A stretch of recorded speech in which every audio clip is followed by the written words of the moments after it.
ഒരു സ്വതന്ത്ര ലോകം സ്വപ്നം കാണുന്ന എല്ലാ നല്ല മനസ്സുകളെയും അഭിവാദ്യം ചെയ്യുന്നു. വിദ്യാഭ്യാസമാണ് വിഷയം. നമുക്കെല്ലാവർക്കും വിദ്യാഭ്യാസത്തെക്കുറിച്ച് നല്ല ധാരണയുണ്ട്. അതനുസരിച്ച് അല്ലെങ്കിൽ അതനുസരിക്കാതെ സ്വന്തം മക്കളെ വളർത്തിയവരാണ് നമ്മൾ. കുറേയേറെ പറയാനുള്ള, തർക്കിക്കാനുള്ള ഒരു വിഷയമാണ്. പക്ഷേ എനിക്ക് ശേഷം രണ്ട് പ്രഗത്ഭരായ ആളുകളുടെ പ്രസൻറ്റേഷൻ കൂടി ഉള്ളതുകൊണ്ട് സംഘാടകർ അനുവദിച്ച 40 മിനിറ്റിനെ 30 മിനിറ്റാക്കി ചുരുക്കിക്കൊണ്ടാണ് ഞാൻ സംസാരിക്കാൻ ശ്രമിക്കുന്നത്. നമുക്കെല്ലാവർക്കും ധാരണയുള്ളൊരു കാര്യമാണ്, ചില പുതിയ ചിന്തകൾ സാധ്യമാവുമെങ്കിൽ എന്ന് വിചാരിച്ചാണല്ലോ നമ്മളിങ്ങനെ കൂടിയിരിക്കുന്നത്. നമ്മുടെയൊക്കെ മക്കള് അപ്രതീക്ഷിതമായി തെറി പറയുന്നത് നിങ്ങൾ കേട്ടിട്ടുണ്ടാവും. ഒരിക്കലും നമ്മൾ അങ്ങനത്തെ ഒരു വാക്ക് വീട്ടിൽ നിന്ന് ഉപയോഗിച്ചിട്ടില്ല. എന്നിട്ടും കുട്ടികൾ തെറി പറയുന്നു. സ്കൂളിൽ അധ്യാപകരാരും അവരെ തെറി പഠിപ്പിച്ചിട്ടില്ല. അപ്പൊ പിന്നെ എവിടെ നിന്നായിരിക്കും തെറി പഠിച്ചത്? എവിടെ നിന്നൊക്കെയോ ആയിരിക്കും. ചിലപ്പോൾ വീട്ടിൽ നിന്നൊക്കെ ഉണ്ടാവും, അവർ കേൾക്കാതെ പറഞ്ഞൊക്കെ ഉണ്ടാവും. പക്ഷെ ഞങ്ങൾ വിദ്യാഭ്യാസ പ്രവർത്തകർക്കിടയിൽ ഇവിടെ ഇരിക്കുന്ന കുറേ ആളുകൾ അധ്യാപകരൊക്കെയാണ്, അവർക്കൊക്കെ അറിയാവുന്ന കാര്യമാണ്. എങ്കിൽ പോലും അതിനിടയിൽ നമ്മൾ പറയാറുള്ള ഒരു കാര്യം, ലോകത്തുള്ള മുഴുവൻ തെറിയും ഇല്ലാതാക്കാനുള്ളൊരു മാർഗമുണ്ട്. നിങ്ങൾക്കറിയാം, കുറച്ച് പേർക്ക് എന്ത് ചെയ്താൽ മതി? കിട്ടാവുന്ന എല്ലാ തെറിയും ശേഖരിച്ച് ഒരു പാഠപുസ്തകമാക്കുക, എന്നിട്ട് അത് സ്കൂളിൽ പഠിപ്പിക്കാം. പഠിപ്പിച്ചു കഴിഞ്ഞാലുള്ളൊരു ഗുണം, ഒരു 80% തെറിയും പരീക്ഷ കഴിഞ്ഞാൽ മറന്നുപോകും. ബാക്കിയുള്ളൊരു 20% ആണെങ്കിലോ ആവശ്യം വരുമ്പോട്ട് ഉപയോഗിക്കാനും കഴിയില്ല. അങ്ങനെ നാട്ടിൽ നിന്ന് തെറിയേ ഇല്ലാതാവും. ഇതെന്തിനാ പറയുന്നതെന്ന് ഈ ഇരിക്കുന്ന ആളുകൾക്കെങ്കിലും എന്തെങ്കിലും മനസ്സിലാവും. എന്തായാലും തെറി പഠിപ്പിക്കാൻ ഉദ്ദേശിച്ചിട്ടല്ല എന്നുള്ളത്. ഇതാണ് ഏറെക്കുറെ വിദ്യാഭ്യാസവുമായി ബന്ധപ്പെട്ട് നമ്മൾ എത്തി നിൽക്കുന്ന ഒരു അനുഭവ പരിസരം നമുക്കറിയാം. അതിനാരൊക്കെ കുറ്റം പറയണമെന്നോ അല്ലെങ്കിൽ എന്തൊക്കെ ബദലുകളെന്നൊന്നും മുഴുവനൊന്നും നമുക്ക് പറയാനുള്ളൊരു സമയം ഇപ്പോൾ ഇല്ല. മാത്രമല്ല, ഞാനിനിയിപ്പോൾ അങ്ങനെ എനിക്ക് അവസരം കിട്ടിയാലും ഞാൻ പറഞ്ഞാൽ അങ്ങനെ നിങ്ങൾ സമ്മതിച്ചു തന്നോളൊന്നുമില്ല. ഇതൊക്കെ ഓരോരുത്തരും അവരവരുടേതായിട്ടുള്ള അഭിപ്രായമായിട്ട് രൂപീകരിച്ചെടുക്കേണ്ടത്. പക്ഷെ ഒരു കാര്യം ഉറപ്പാണ്, ഒരാൾക്ക് വിദ്യാഭ്യാസവുമായി ബന്ധപ്പെട്ട് മാത്രം ഒരു പുരോഗമന ചിന്തയുണ്ടാവില്ല. അത് നമ്മളെപ്പോഴും അവരെ സൂക്ഷിക്കേണ്ട ആളുകളാണ്. ജീവിതത്തിന്റെ ബാക്കി എല്ലാ കാര്യങ്ങളിലും അവർ പിന്തിരിപ്പന്മാരാണ്. വീട്ടില്, നാട്ടില്, അവരുടെ വിശ്വാസ പ്രമാണങ്ങളില് എല്ലാ കാര്യങ്ങളും അവർ പിന്തിരിപ്പന്മാരും. എന്നിട്ട് വിദ്യാഭ്യാസ കാര്യത്തിൽ മാത്രം അവർ പുരോഗമനവാദി എന്ന് പറയുന്നത് അത് തട്ടിപ്പാണ്. അത് നടക്കൂല. കാരണം വിദ്യാഭ്യാസം എന്ന് പറയുന്നത് അങ്ങനെ എല്ലാത്തിനെയും സ്പർശിച്ച് നിൽക്കുന്ന, എല്ലായിടത്തും വേരുള്ള ഒന്നായതുകൊണ്ട് തന്നെ സാധ്യമല്ല നമുക്കറിയാം. ഇപ്പൊ നിലവില് നമ്മളൊക്കെ അത്ര അനുയോജ്യമായ ഒരു വിദ്യാഭ്യാസത്തിലൂടെയാണോ പോയിക്കൊണ്ടിരിക്കുന്നത് എന്നുള്ള ഒരു ചോദ്യത്തിന് വേണ്ടി കൂടിയാണ് ടൈറ്റിൽ അങ്ങനെ ഇട്ടത്. അപ്രോപ്രിയേറ്റ് എഡ്യൂക്കേഷൻ എന്ന് പറയുന്നത് സയൻസ് പഠിക്കുന്ന ആളുകൾക്കും മനഃശാസ്ത്രം പഠിക്കുന്ന ആളുകളൊക്കെ ഈ കൂട്ടത്തിലുണ്ടെങ്കിൽ അറിയാം, പല തരത്തിൽ പല കോണ്ടെക്സ്റ്റിൽ നമ്മൾ ഉപയോഗിക്കുന്ന ഒരു സംഗതിയാണ്. ആർക്കാണ് വിദ്യാഭ്യാസം അനുയോജ്യമാകേണ്ടത് എന്നതും എന്ത് തരം വിദ്യാഭ്യാസമാണ് മനുഷ്യന് അനുയോജ്യമാവുക എന്നതും പുതിയ കാലത്ത് എന്താണ് അനുയോജ്യമാവുക തുടങ്ങിയിട്ടുള്ള പല തരത്തിലുള്ള ഉപചോദ്യങ്ങൾ അതിനകത്തുനിന്നുണ്ട്. നാളെ ന്യൂ ഇയർ അല്ലേ? അതിൻ്റെ ഒരു ടെൻഷൻ കയറി വരുന്നുണ്ടാവില്ലേ? വൈകുന്നേരം ആകുമ്പോഴേക്കൊക്കെ ന്യൂ ഇയർ പാർട്ടികളിലൊക്കെ പങ്കെടുക്കാനുള്ള ഈ മാസം 31 അല്ലേ? ഒരു കൊല്ലത്തിലാകെ എത്ര ദിവസമുണ്ട്? നമ്മൾ പൊതുവെ സാമൂഹ്യ പാഠം ക്ലാസ്സിലൊക്കെ പഠിച്ചിട്ടുണ്ട്. 365, 365 എന്നൊക്കെ പഠിച്ചിട്ടുണ്ട് അല്ലേ? ഇപ്പൊ ജനുവരി 31, ഫെബ്രുവരി 28, മാർച്ച് നമുക്കറിയാം. എന്തേ അങ്ങനെയായി എന്നൊക്കെ ചോദിച്ചാൽ പിന്നെ പ്രശ്നമുണ്ട്, അത് പിന്നെ പറയാം അല്ലേ? ഒരു ചോദ്യം ചോദിക്കാൻ വേണ്ടി മാത്രമാണ്. ഇങ്ങനെ ജനുവരി, ഫെബ്രുവരി, മാർച്ച്, ഏപ്രിൽ, മെയ് 30, 31, 30, 31 എങ്ങനെയൊക്കെയാണല്ലോ പഠിച്ചിട്ടുള്ളത് അല്ലേ? ഇപ്പോഴും അത് തെറ്റാതിരിക്കാൻ വേണ്ടി ഇവിടെയാണ് നോക്കുന്നത്. അല്ലേ? കുറെ ആളുകളെങ്കിലും അങ്ങനെ തന്നെയാണ് ഇപ്പോഴും തെറ്റിപ്പോന്ന് പേടിച്ചിട്ട് ഇവിടെ നോക്കിയിട്ടാണ് 30 ആണോ 31 ആണോ തീരുമാനിക്കുന്നത്. ഇതെല്ലാം കൂടി താഴെ എഴുതി കൂട്ടിയ 368 ദിവസം ഉണ്ടാവും.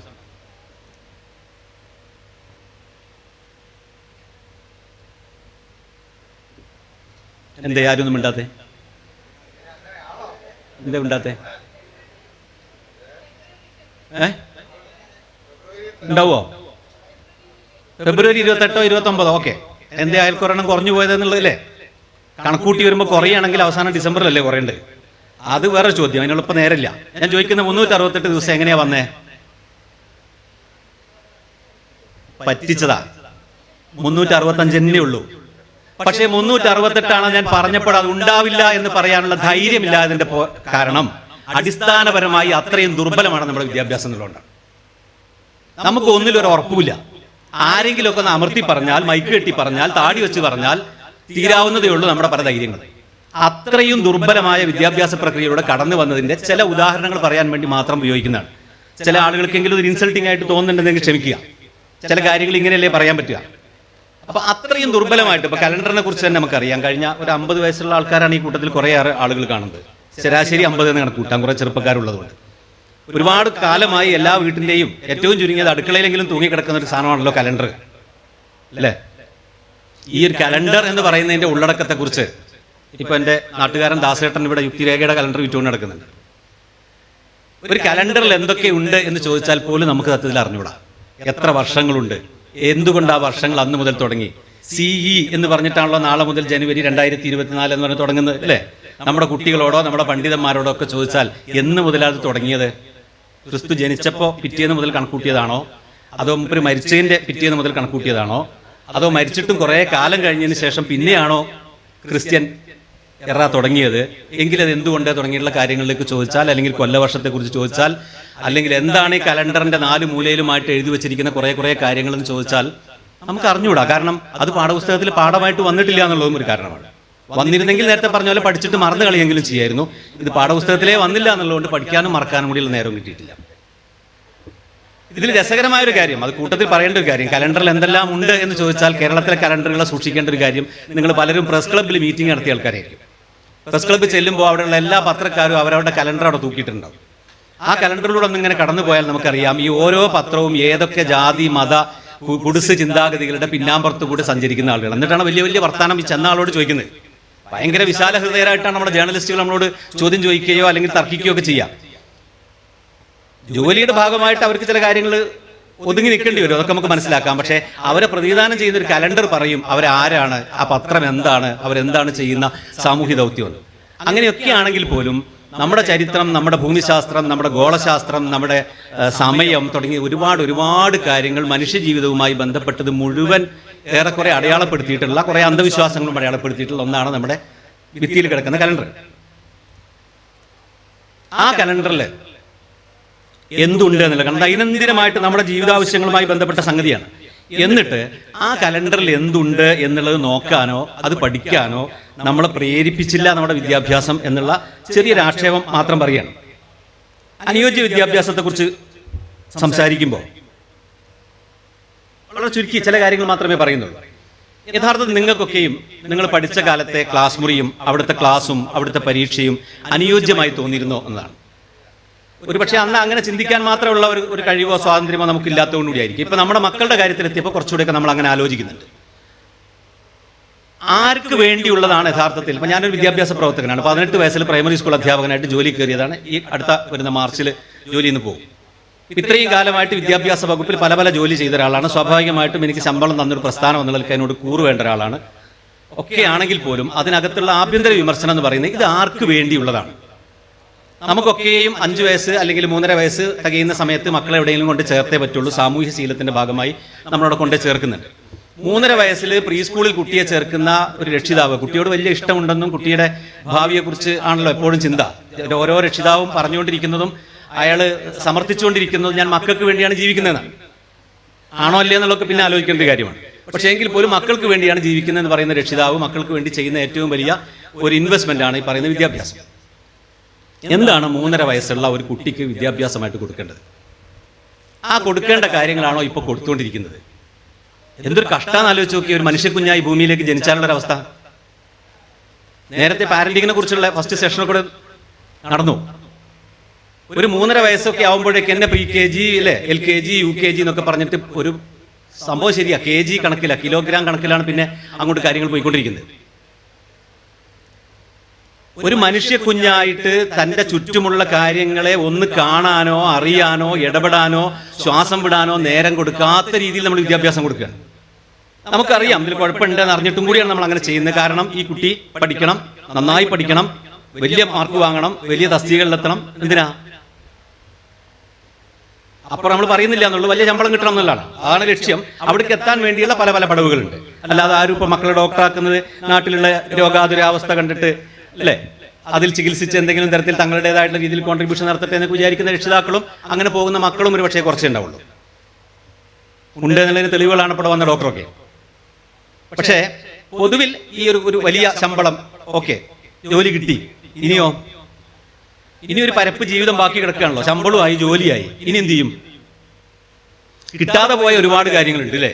നാടിനെ കുറിച്ച് അറിഞ്ഞിട്ടില്ല, നാട്ടുകാരോട് ഇടപെടാൻ അറിയില്ല, വീട്ടിൽ നന്നായി ബിഹേവ് ചെയ്യാൻ അറിയില്ല, അയൽപക്ക ബന്ധങ്ങൾ ഉണ്ടാക്കാൻ അറിയില്ല, സിബ്ലിങ്സുമായിട്ട് യോജിച്ചു പോകാൻ അറിയില്ല, സ്വസ്ഥതയില്ല, കിടന്നാൽ ഉറക്കം വരില്ല, നല്ല നല്ല ബെഡ് മാറ്റി മാറ്റി മേടിച്ചു നോക്കിയിട്ടും കിടന്നിട്ട് ഉറക്കം വരുന്നില്ല, ഉറങ്ങാനുള്ള മരുന്ന് വേറെ കുടിച്ചു നോക്കി എന്നിട്ടും ശരിയാവുന്നില്ല. ഇതൊക്കെയാ രീതി. അപ്പൊ ഇതൊക്കെയാണോ വിദ്യാഭ്യാസം എന്നാണ് ചോദ്യം. ചിലപ്പോൾ തർക്കത്തിന് വേണ്ടി നമുക്ക് അംഗീകരിക്കാതിരിക്കുകയോ ചെയ്യാം. പക്ഷെ ഇതൊന്നുമല്ല വിദ്യാഭ്യാസമെങ്കിൽ പിന്നെ എന്താണ് കൊടുത്തുകൊണ്ടിരിക്കുന്നത്? PSC കോച്ചിങ് ആണോ? എൻട്രൻസിന്റെ കോച്ചിങ് ആണോ 1ാം ക്ലാസ് മുതൽ ആരംഭിക്കുന്നത്, അല്ലെങ്കിൽ PKG മുതൽ ആരംഭിക്കുന്നത്?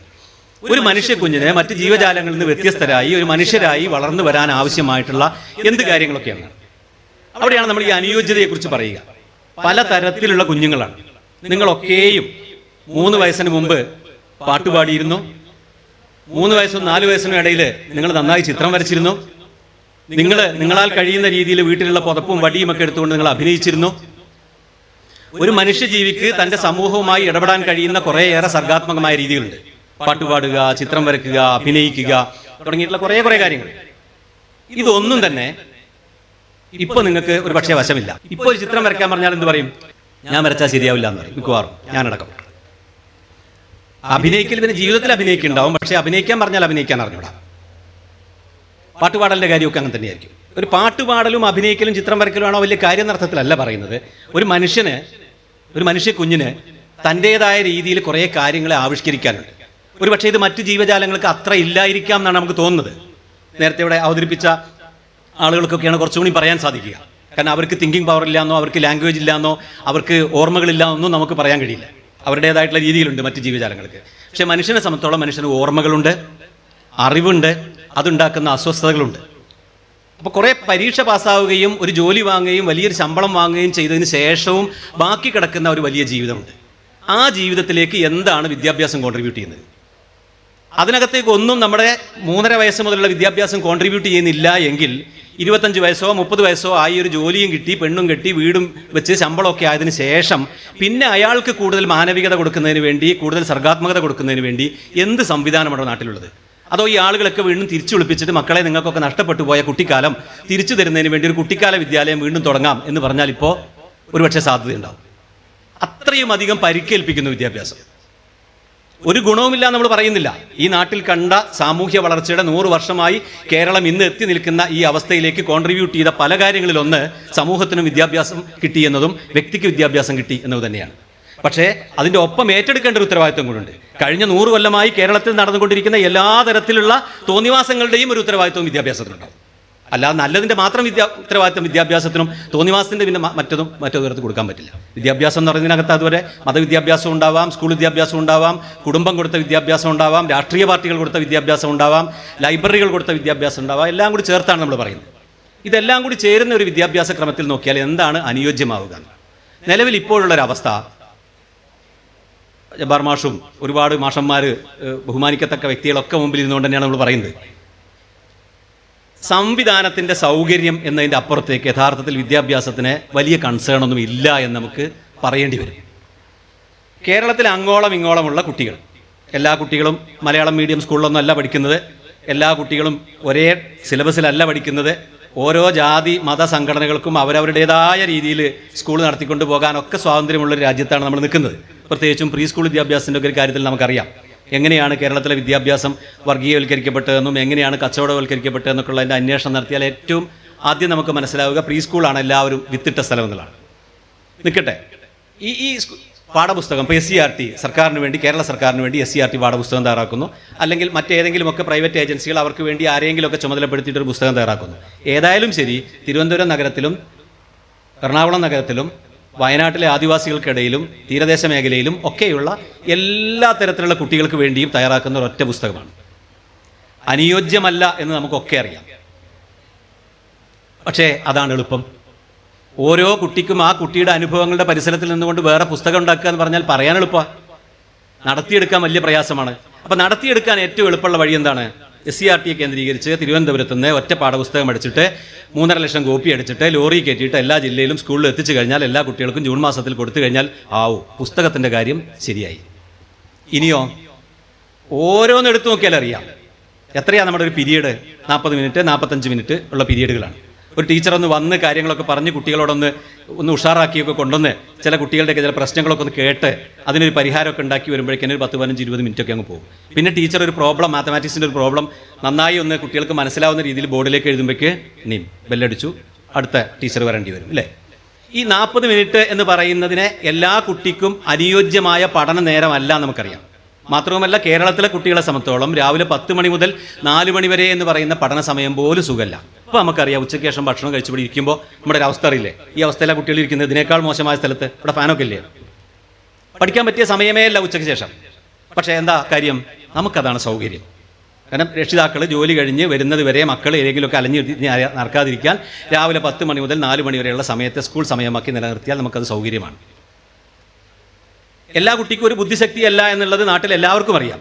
രക്ഷിതാവിനറിയാം, കുട്ടിക്കറിയാം, അധ്യാപകർക്കറിയാം, എല്ലാ വിദ്യാഭ്യാസ വിദഗ്ധർക്കും അറിയാം. എന്നിട്ട് എന്താ എല്ലാ കുട്ടികൾക്കും ഒരൊറ്റ കൊല്ലം ഒരു പാഠപുസ്തകം പഠിക്കാൻ 5ൽ നിന്ന് 6ലേക്ക് കയറേണ്ട എല്ലാ കുട്ടിക്കും ഒറ്റ വർഷം. ചില കുട്ടികൾക്ക് ആ പാഠപുസ്തകം മുഴുവൻ 3 മാസം കൊണ്ട് പഠിച്ചു തീർക്കാം. അവന് വേണമെങ്കിൽ 6ക്ക് പ്രൊമോഷൻ കൊടുക്കാം. ചില കുട്ടിക്ക് ചിലപ്പോൾ 1.5 കൊല്ലം വേണ്ടി വരും. അപ്പോൾ അവനെ വീണ്ടും ഒരു 6 മാസം കൊണ്ട് അവിടെ ഇരുത്തേണ്ടി വരും. സാധിക്കുമോ? ആകെ പ്രശ്നമാവും. കാരണം പുതിയ ഡിവിഷൻ ഉണ്ടാക്കണം, പുതിയ അധ്യാപക തസ്തികകൾ ഉണ്ടാക്കണം, അതിന് ശമ്പളം കൊടുക്കണം, ഒരുപാട് പ്രശ്നങ്ങളാണ്. അപ്പോൾ ഏറ്റവും സൗകര്യം എന്താ, എല്ലാവർക്കും 1 കൊല്ലം, എല്ലാവർക്കും 40 മിനിറ്റ്, 3 മാസം കഴിയുമ്പോൾ എല്ലാവർക്കും ഒരു പരീക്ഷ. പഠിച്ച കുട്ടിയുണ്ട്, അക്ഷരം എഴുതാൻ പോലും അറിയാത്ത കുട്ടിയുണ്ട്, മിടുക്കായിട്ട് പഠിച്ച കുട്ടിയുണ്ട്, എല്ലാവർക്കും ഒരൊറ്റ ചോദ്യപേപ്പർ, ആ പരീക്ഷ. ഇനി ആ മിടുക്കുള്ള കുട്ടിക്ക് ആ മിടുക്ക് വർദ്ധിച്ചിട്ടുണ്ടോ എന്നാണ് അരക്കൊല്ല പരീക്ഷയ്ക്ക് നോക്കേണ്ടത് അല്ലേ. എങ്ങനെ സാധിക്കും? ആർക്കുണ്ട് നേരം? സൗകര്യം ഏതാ? ഒന്നിച്ച് ചോദ്യപേപ്പർ അച്ചടിക്കുക, പാക്കറ്റുകളാക്കുക, സ്കൂളിലേക്ക് കൊണ്ടുവന്ന് ഇറക്കുക, വളരെ മന്ത്രം ചൊല്ലിക്കൊണ്ട് പാക്കറ്റ് തുറക്കുക, എല്ലാ കുട്ടികൾക്കും ഓരോന്ന് കൊടുക്കുക, എല്ലാവരോടും എഴുതാൻ പറയുക, ടീച്ചർ പുറകെ കൂടെ അങ്ങനെ നടന്നിട്ട് കോപ്പി അടിക്കേണ്ടോ എന്ന് നോക്കുക. ടീച്ചർ കോപ്പി അടിച്ചിട്ടുണ്ട്, എന്നാലും കുട്ടികൾ കോപ്പി അടിക്കേണ്ടോ നോക്കണമല്ലോ. അപ്പോൾ അങ്ങനെ പുറത്ത് കൂടെ നടക്കാം. ഇതാണ് പരിപാടി. ഒന്ന് നോക്കൂ, കുട്ടിക്ക് തീരുമാനിച്ച ഉള്ളടക്കം. കേരളത്തിലെ ജനസംഖ്യയിൽ നല്ലൊരു ശതമാനം വരുന്നത് കാസർഗോഡ് മുതൽ തിരുവനന്തപുരം വരെയുള്ള തീരദേശ മേഖലയിലുള്ള തീരദേശ കുട്ടികളാണ് അല്ലേ. നമുക്ക് അവർ മീൻ പിടിച്ചു തരുന്ന ഒരു ജനവിഭാഗം മാത്രമാണല്ലോ. ഇത്രയും തുടർച്ചയുള്ള ഒരു ഗോത്ര വിഭാഗം വേറെയില്ല. നമ്മൾ പറയുന്ന ആദിവാസി വിഭാഗം എന്ന് പറയുന്ന കാട്ടിൽ താമസിക്കുന്ന വിഭാഗത്തെക്കാൾ കൂടുതൽ ഗോത്ര സ്വഭാവത്തിൽ ജീവിക്കുന്ന ഒരു ജനതയാണ് തീരദേശ ജനത. ഈ തീരദേശ ജനതയുടെ ഏതെങ്കിലും നാടൻ പാട്ട് നിങ്ങൾ ആരെങ്കിലും ഏതെങ്കിലും ഒരു പാഠപുസ്തകത്തിൽ പഠിച്ചിട്ടുണ്ടോ? ഈ തീരദേശത്ത് കടലിൽ പോകുന്ന ആളുകളാണ് മുഴുവനും. അവർ കടലിനെ കുറിച്ച് കേട്ടതും കണ്ടതും അനുഭവിച്ചതും അവർ സങ്കല്പിച്ചതുമായ 100 കഥകളുണ്ട്.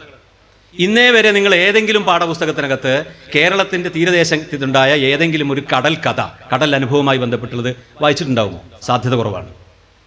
അവരുടെ ചൊല്ലുകൾ പോലും ചിലപ്പോൾ സാധ്യത കുറവാണ്.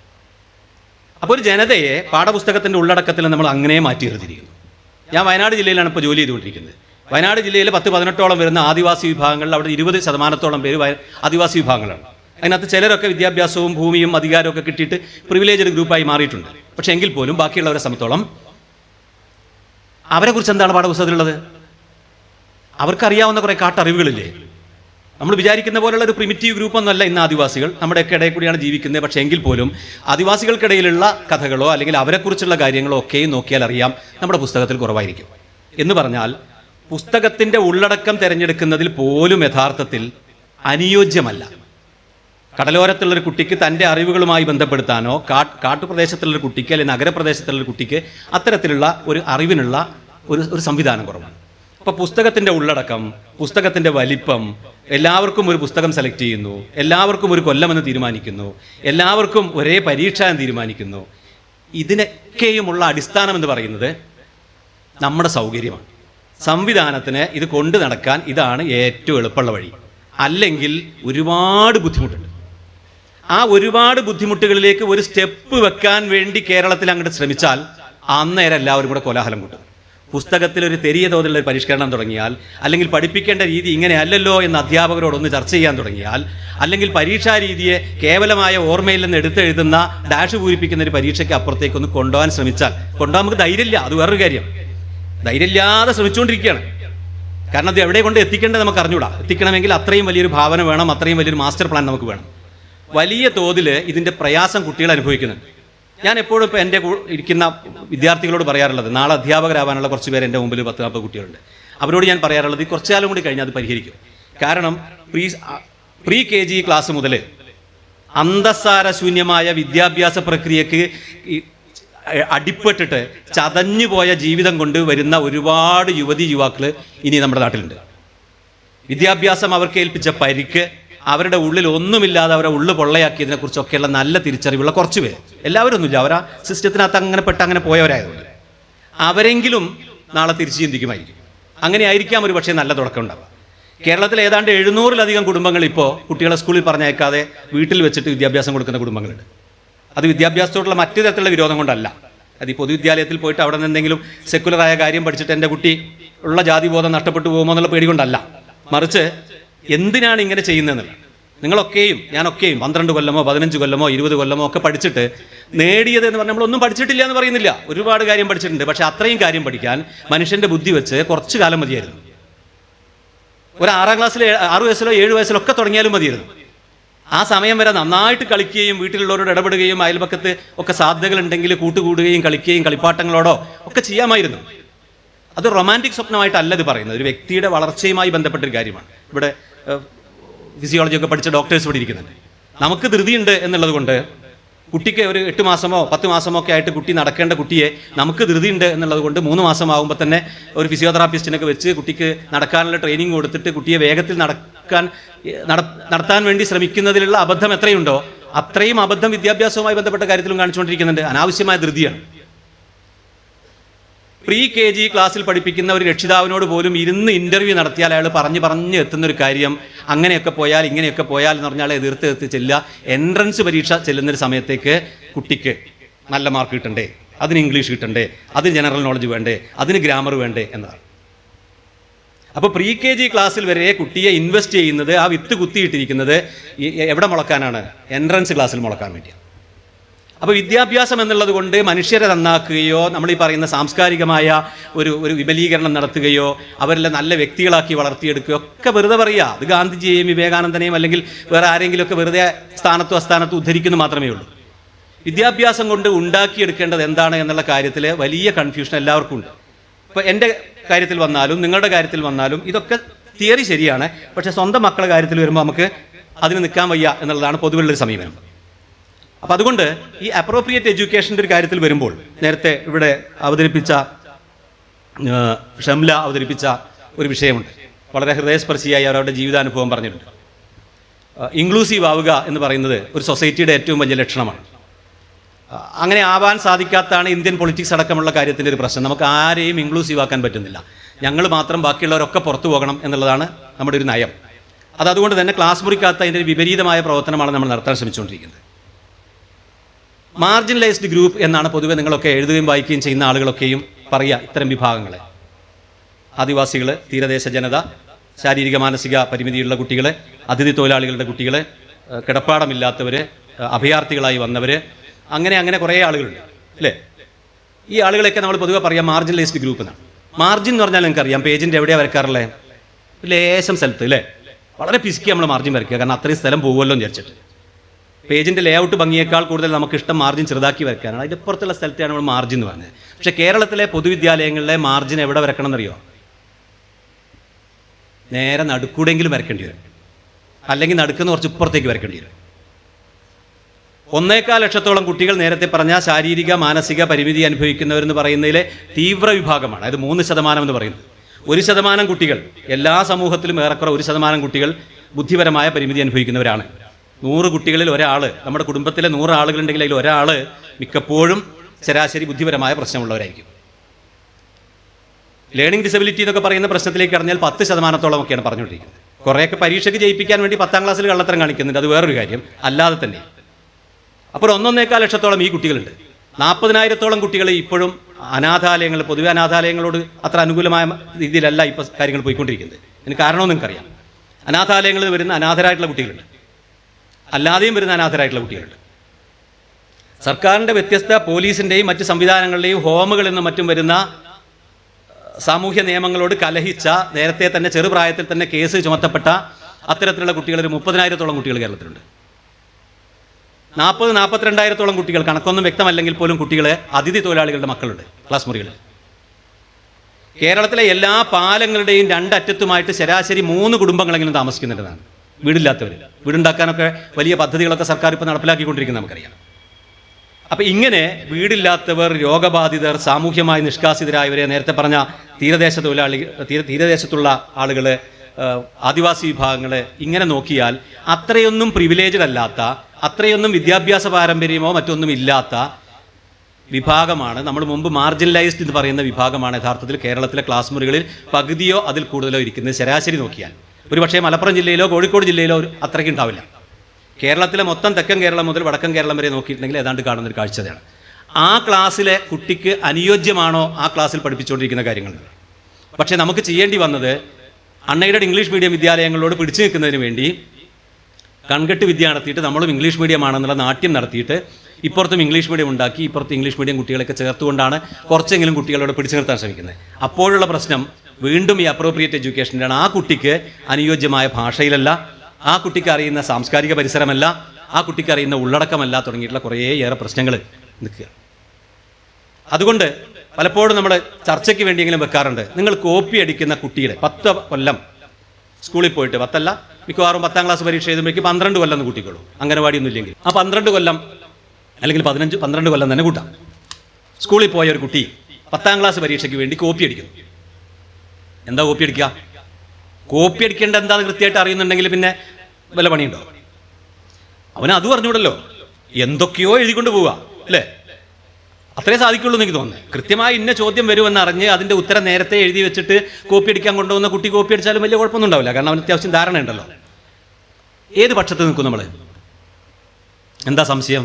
കോപ്പി അടിക്കെതിരെയല്ലേ നമ്മളൊക്കെ അല്ലേ? നമ്മൾ ദേശമൊക്കെ പണ്ട് അടിക്കാൻ ശ്രമിക്കുകയോ ഒക്കെ ചെയ്തിട്ടുണ്ടെങ്കിലും നമ്മളിപ്പോൾ കോപ്പി അടിക്കെതിരല്ലേ? ഉറപ്പിച്ചൊന്നും പറയണ്ട, മക്കൾ കോപ്പി അടിച്ചിട്ടാണെങ്കിൽ പോലും അവർ വലിയ മാർക്ക് വാങ്ങുന്നതിനോട് അത്ര എതിർപ്പൊന്നും ഇപ്പോൾ രക്ഷിതാക്കൾക്ക് ഉണ്ടാവുമെന്ന് എനിക്ക് തോന്നുന്നില്ല. എല്ലാവർക്കും അല്ല, രക്ഷപ്പെടേണ്ട ചിലർക്കെങ്കിലും. എന്താണ് ഇതിന് നിർബന്ധിക്കുന്ന ഘടകം? അവിടെയാണ് പ്രശ്നം. ഇതിലെ ന്യായവും അന്യായം എന്താ കോപ്പി അടിക്കുന്നതിൽ അന്യായം? കുറേ കുട്ടികൾ നന്നായി പഠിച്ചിട്ട് പരീക്ഷ എഴുതുമ്പോൾ സമാനമായ മാർക്ക് അത്രയൊന്നും പഠിക്കാതെ ഒരാൾ സൂത്രത്തിൽ കടലാസിൽ എഴുതിയിട്ട് ഒപ്പിച്ച് കൊണ്ടുപോയി ചെയ്യുന്നു എന്നുള്ളതാണ് ഇത് അന്യായം. അത് അന്യായം തന്നെയാണ്. അതിനകത്ത് പോലും ഒരു പ്രശ്നമുള്ളത്, 2 ആളും ഇത് പരീക്ഷ കഴിഞ്ഞാൽ മറക്കും എന്നുള്ളടത്ത് എത്തുമ്പോൾ അവർ രാജിയാവും അല്ലേ? എഴുതിക്കൊണ്ടുപോയവനും അത് മറന്നു, പരീക്ഷയ്ക്ക് എഴുതിയവനും വല്ല ഓർമ്മയുണ്ടോ? ഡിഗ്രിക്ക് എന്താ പഠിച്ചതെന്നോ അല്ലെങ്കിൽ പ്രീ ഡിഗ്രിക്ക് എന്താ പഠിച്ചതെന്നോ ഒക്കെ വല്ല ഓർമ്മയുണ്ടോ? മറന്നുപോകും. മറക്കുകയും വേണം. മറന്നില്ല എന്നുണ്ടെങ്കിൽ പിന്നെയും ഓർമ്മകളിലേക്ക് കയറ്റി വെക്കൽ വലിയ പ്രയാസമായിരിക്കും. ഇനി ഇതിലെ ന്യായം എന്താ? കുട്ടിയുടെ പക്ഷത്ത് നിന്ന് നോക്കിയാൽ പരീക്ഷ ജയിച്ചില്ല എങ്കിൽ വലിയ സമ്മർദ്ദങ്ങളാണ്. വിദ്യാലയത്തിൻ്റെ ഭാഗത്തുനിന്ന് സമ്മർദ്ദം അല്ലേ, രക്ഷിതാവിൻ്റെ ഭാഗത്തുനിന്ന് സമ്മർദ്ദം, അപമാനം തുടങ്ങി ഒരുപാട് പ്രശ്നങ്ങളുണ്ട്. ആ പ്രശ്നങ്ങളെ മറികടക്കാൻ ആകെ ഈ പരീക്ഷയ്ക്ക് വരുന്ന എപ്പോഴും ഒരേ ഒരു ചോദ്യങ്ങളാണ്. 83 SSLC കഴിഞ്ഞ ഒരാളാണ്. ആ കാലത്തൊക്കെ SSLC കഴിഞ്ഞ ആളുകൾ ഇവിടെ ഉണ്ടാവും ഞാൻ വിചാരിക്കുന്നു. അന്ന് ഞങ്ങളുടെയൊക്കെ ഗുരുക്കന്മാർ ഞങ്ങൾക്ക് പറഞ്ഞു തരുന്നൊരു കാര്യമുണ്ട്. കഴിഞ്ഞ പ്രാവശ്യം AC മോട്ടോറിനെ കുറിച്ചാണ് ചോദിച്ചത്, അവിടെ ഇപ്രാവശ്യം DC മോട്ടോറായിരിക്കും. അപ്പോൾ നിങ്ങളത് പഠിച്ചാൽ മതി. എന്നാൽ ആവർത്തിച്ച് ചോദ്യം പാടില്ല എന്നുള്ളതുകൊണ്ട് നമ്മുടെ ബഹുമാന്യരായ ഗുരുനാഥന്മാർ നമുക്ക് പറഞ്ഞു തരും. കഴിഞ്ഞ കൊല്ലം കണ്ണിൻ്റെ ചിത്രമാണ് ചോദിച്ചത് ബയോളജിയിൽ. അതുകൊണ്ട് ഇക്കൊല്ലം എന്തായാലും കണ്ണ് ചോദിക്കില്ല, നമ്മൾ ചെവിയായോ അല്ലെങ്കിൽ തലച്ചോറോ, 2-1 സാധ്യത. അതുകൊണ്ട് നിങ്ങളെ പഠിച്ചു വെച്ചാൽ ഇതന്നെയല്ലേ കോപ്പി അടിക്കൽ? ഒരു ചോദ്യത്തിൻ്റെ സാധ്യതയെ മുൻകൂട്ടി കണ്ടുകൊണ്ട് ചില ഒരുക്കങ്ങളോടുകൂടി പോകുന്ന ആളുകളെ ഒരു പരിധി വരെ പറഞ്ഞാൽ അവരെയും ബഹുമാനിക്കണം. അതിനുകൊണ്ട് കുറേ കഷ്ടപ്പാട്. ഇത് എഴുതണം, ഒളിപ്പിക്കണം അല്ലേ? ഈ ബ്ലഡ് പ്രഷർ എല്ലാം കൂടി താങ്ങിക്കൊണ്ട് ഇത് പുറത്തെടുത്തിട്ട് എഴുതുകയൊക്കെ വേണം. ന്യായീകരിക്കുകയല്ല ഞാൻ പറയുന്നത്. അത്തരത്തിലേക്ക് കുട്ടികൾ എത്തിക്കുക. നമ്മുടെ കുട്ടികൾ എത്ര മോശമാണ് നിങ്ങളൊക്കെ നോക്കൂ. നിങ്ങളുടെയൊക്കെ കുട്ടികൾ, നേരിട്ടുള്ള മക്കൾ അല്ലെങ്കിൽ പേരക്കുട്ടികൾ, നിങ്ങൾ കുഞ്ഞുങ്ങളായിരുന്നപ്പോൾ ഉള്ളതിനേക്കാൾ 10 മടങ്ങ് അവർ മിടുക്കരാണ്. സംസാരിക്കുന്നതിൽ, പാടുന്നതിൽ, കാര്യങ്ങളെ മനസ്സിലാക്കുന്നതിൽ. സിനിമയിലൊക്കെ ഒളിപ്പിച്ചു വെക്കുന്ന ഡയലോഗുകളൊക്കെ നിങ്ങൾ ചിലപ്പോൾ കുട്ടികളെയും കൂടി സിനിമ കാണുമ്പോൾ വലിയ കുഴപ്പമൊന്നുമില്ല, കുട്ടിക്ക് കണ്ടാൽ മനസ്സിലാവില്ല വിചാരിച്ചിട്ടല്ലേ കാണുന്നത്. നിങ്ങളെക്കാൾ മനസ്സിലാവും അവർക്ക് കാര്യം. അത്രയും അധികം കാര്യങ്ങളെ വ്യാഖ്യാനിക്കാനും ഉചിതമായ സ്ഥലത്ത് കള്ളം പറയാനും അതല്ലേ ഏറ്റവും വലിയ കഴിവ് ഒക്കെയുള്ള ഈ കുഞ്ഞുങ്ങളാണ്. എന്നിട്ട് അവരെങ്ങനെയാണ് നമ്മുടെ 10 കൊല്ലക്കാലം നമ്മുടെ വിദ്യാലയം ശ്രമിച്ചിട്ട് ഒരു ഇൻപുട്ട് ഔട്ട്പുട്ട് തിയറിയൊക്കെ പറയില്ലേ നമ്മൾ? കുറേ കാര്യങ്ങൾ അകത്തേക്ക് ഇട്ടാൽ അല്ലേ, ഒരു ഗോതമ്പ് പൊടിക്കുന്ന മില്ലിലാണെങ്കിൽ 5 കിലോ സാധനങ്ങൾ കൊണ്ടിട്ടാൽ പൊടിച്ച് വരുമ്പോൾ ഒരു 4.25 കിലോ എങ്കിലും കിട്ടണ്ടേ അല്ലേ? 5 തികച്ചില്ലെങ്കിൽ കുറച്ച് മില്ലിൻ്റെ അള്ളറിലൊക്കെ കുടുങ്ങും വിചാരിക്കാം. ഒന്ന് ആലോചിച്ച് നോക്കൂ. നല്ല വിദ്യാഭ്യാസമുള്ള രക്ഷിതാക്കൾ അവരവരുടെ ജീവിതത്തിലെ വലിയ സമയം മക്കളുടെ വിദ്യാഭ്യാസത്തിന് വേണ്ടി ചിലവാക്കുന്നു, ഒരുപാട് പണം ചിലവാക്കുന്നു. അത്യാവശ്യം എഴുത്തും വായനയും ധാരണയും സാമൂഹ്യ ധാരണയും ഒക്കെയുള്ള നല്ല അധ്യാപകർ. പണ്ടത്തെ പോലെ സ്കൂളിൽ പോകാതെ പഞ്ചായത്ത് മെമ്പർ കളിച്ച് നടക്കുന്നൊന്നുമില്ല. ഇപ്പോൾ എല്ലാവരും സ്കൂളിൽ പോകുന്നുണ്ട്, പഠിപ്പിക്കുന്നുണ്ട്, അവർക്ക് നല്ല ട്രെയിനിങ് കൊടുക്കുന്നുണ്ട്, മോശമല്ലാത്ത ശമ്പളം കൊടുക്കുന്നുണ്ട്, അവരും വ്യക്തിപരമായി അവർ ഹാപ്പിയാണ്, ക്ലാസ്സിൽ പോകുന്നുണ്ട്, അവരെ കൊണ്ട് കഴിയുന്ന രീതിയിലെല്ലാം കാര്യങ്ങൾ ചെയ്യുന്നുണ്ട്, രക്ഷിതാവും പിന്തുണക്കുന്നുണ്ട്, പാഠപുസ്തകം സമയത്തിനെത്തുന്നുണ്ട്, സ്കൂളിൽ പഴയ പോലെ നല്ല സൗകര്യങ്ങളുണ്ട്, കുട്ടികൾക്ക് ഉച്ചയ്ക്ക് ഭക്ഷണം കിട്ടുന്നുണ്ട്, കൊണ്ടുപോകാൻ വാഹനങ്ങളുണ്ട്, പഞ്ചായത്ത് അതിനകത്ത് ഇടപെടുന്നുണ്ട്, MLA പുതിയ കെട്ടിടം ഉണ്ടാക്കി കൊടുക്കുന്നത്. നോക്കിയാൽ ഇൻപുട്ട് ഇങ്ങനെ വന്ന് വീണുകൊണ്ടേയിരിക്കുകയാണ്. എന്നിട്ട് അടിയിൽ സഞ്ചി വെക്കുമ്പോഴോ വളരെ കുറച്ചേ കിട്ടുന്നുള്ളൂ. ഈ പറയുന്ന ഇൻപുട്ടിൻ്റെ ഒന്നും ഔട്ട്പുട്ട് അതിനകത്ത് കാണുന്നില്ല. എന്തുകൊണ്ടായിരിക്കും? ഇൻപുട്ടും ഔട്ട്പുട്ടും തമ്മിൽ പൊരുത്തപ്പെടുന്നില്ല എങ്കിൽ അർത്ഥം അതിൻ്റെ ഉള്ളിലെ യന്ത്രത്തിൽ എന്തോ കുഴപ്പമുണ്ടതല്ലേ അല്ലേ? ഈ സിസ്റ്റം തിയറിയുള്ള ആൾക്കാർ ഇതിനകത്ത് ഉണ്ടാവും. എനിക്ക് തോന്നുന്നു അവരത് സമ്മതിച്ചു തരുമെന്ന് ഇരിക്കുന്നു. അന്നേരം പ്രോസസ്സിൽ എന്തോ കുഴപ്പമുണ്ടെന്നാണ്. ഇത് പ്രോസസ്സ് ചെയ്യുന്നതിൽ എവിടെ ഒരു പ്രയാസമുണ്ട്. ആ നിലക്ക് നമുക്ക് വിദ്യാഭ്യാസം ഒന്നും കാണാൻ പറ്റുന്നില്ല. നമ്മുടെ കുട്ടികൾ മോശക്കാരല്ല, നമ്മുടെ വിദ്യാലയങ്ങളൊന്നും പഴയ പോലെ മോശം സ്ഥിതിയിലൊന്നുമല്ല. നമ്മുടെ അധ്യാപകരും അത്യാവശ്യം നല്ല എനർജിയുള്ള, നല്ല മെൻ്റൽ എനർജിയുള്ള കുറേ ആളുകളാണ്. അവർ വായിക്കുന്നില്ല എന്നോ അല്ലെങ്കിൽ അവർക്ക് സാമൂഹ്യ ബോധമില്ല എന്നൊക്കെ ചെറിയ ചെറിയ ഉദാഹരണങ്ങൾ വെച്ച് മാത്രം സാമാന്യവൽക്കരിക്കേണ്ട. ഒരുപാട് കാലമായി അധ്യാപക സമൂഹത്തെ കണ്ടുകൊണ്ടിരിക്കുന്ന ഒരാളെന്ന നിലയ്ക്ക് എനിക്കറിയാം പഴയതിനേക്കാളൊക്കെ ഒരുപാട് കാര്യങ്ങൾ മാറിയിട്ടുണ്ട്, ഒരുപാട് വളർന്നിട്ടുണ്ട്. അപ്പോൾ അധ്യാപകർ നന്നായി, രക്ഷിതാക്കൾ നന്നായി, അവരുടെ വിദ്യാഭ്യാസം മെച്ചപ്പെട്ടു, സ്കൂളിൻ്റെ സംവിധാനങ്ങളെല്ലാം മെച്ചപ്പെട്ടതിന് ശേഷവും നമ്മുടെ കുട്ടികൾക്ക് ഇപ്പോഴും എഴുത്തും വായനയും അറിയുന്നില്ലെങ്കിൽ, അവർക്ക് പല കാര്യങ്ങളിലും പഠനത്തിൽ താല്പര്യമില്ലെങ്കിൽ, അവർ ക്ലാസ്സിൽ വളരെ മോശമായി പെരുമാറുന്നുണ്ടെങ്കിൽ, അവർക്ക് ചെറിയ പ്രശ്നങ്ങൾ ഉണ്ടാകുമ്പോഴേക്ക് ആത്മഹത്യ ചെയ്യാൻ തോന്നുന്നുണ്ടെങ്കിൽ, അവർക്ക് തൊട്ടടുത്തിരിക്കുന്ന കുട്ടിയോട് പോലും മിണ്ടാനും സംസാരിക്കാനും ഒരു ജന്മദിനത്തിൻ്റെ മിഠായി കൈമാറാൻ പോലും കഴിയുന്നില്ല എങ്കിൽ നമ്മുടെ വിദ്യാഭ്യാസം എന്തോ കുഴപ്പമുണ്ടെന്ന്. ആ കുഴപ്പമെന്ന് പറയുന്നത് അപ്രോപ്രിയേറ്റ് ആവുന്നില്ല എന്നുള്ളത് തന്നെയാണ്. കുട്ടിയുടെ പ്രായത്തിന്, കുട്ടിയുടെ ജീവിത രീതിക്ക്, കുട്ടിയുടെ ചിന്താശേഷിക്ക് ഒന്നും അനുയോജ്യമായൊരു കാര്യമല്ല. ഇന്ന് നോക്കൂ, ഇവിടെ രക്ഷിതാക്കൾ നേരത്തെ ഈ യുക്തിവാദി സംഘം പ്രവർത്തനങ്ങളുമായിട്ടൊക്കെ ഒക്കെ ബന്ധപ്പെട്ട ആളുകളുടെ മക്കൾ, ചെറുപ്രായത്തിലുള്ള കുറച്ച് ആളുകളൊക്കെ ആയിരിക്കാം ഒരു പക്ഷേ ഇവിടെ ഉണ്ടാവുന്നത്, അല്ലെങ്കിൽ വളരെ ചുരുക്കം ആളുകളാണ്. നമ്മുടെ ഒക്കെ മക്കളെ ഒരു 40 വയസ്സിൽ മേലെയുള്ളവർക്ക് വേണ്ടിയുള്ളതാണ് പത്രങ്ങൾ നമ്മളിപ്പോൾ തമാശ പറയും. നിങ്ങളൊക്കെ വീട്ടിൽ പത്രം വരുത്തുന്നുണ്ടെങ്കിൽ നിങ്ങളുടെ ഒരു മക്കളെയൊക്കെ എടുത്ത് നോക്കിയാൽ അറിയാം അല്ലേ? ഒരു 20-25 വയസ്സിൽ താഴെയുള്ള 16-18 വയസ്സിൻ്റെ ഇടയിലുള്ള യുവാക്കളെന്നോ കൗമാരക്കാരെന്നൊക്കെ പറയുന്ന ആളുകൾ എടുത്ത് നോക്കിയാൽ അറിയാം. പണ്ട് കാലത്ത് അവർ പത്രം ഇങ്ങനെ മെല്ലെ അറപ്പോട് കൂടി ഒന്ന് മറച്ചിട്ടിട്ട് ആ സ്പോർട്സിൻ്റെ പേജ് നോക്കുമായിരുന്നു, ബാക്കിയൊന്നും നോക്കിയില്ലെങ്കിലും. ഇപ്പം ആ മറച്ചിടൽ പോലുമില്ല. കേരളത്തിലെ ബാലസാഹിത്യ കൃതികൾ നിങ്ങൾ മനസ്സിലാക്കിയിട്ടുണ്ടാവും അല്ലേ? ഏറെക്കുറെ എല്ലാം പൂട്ടി.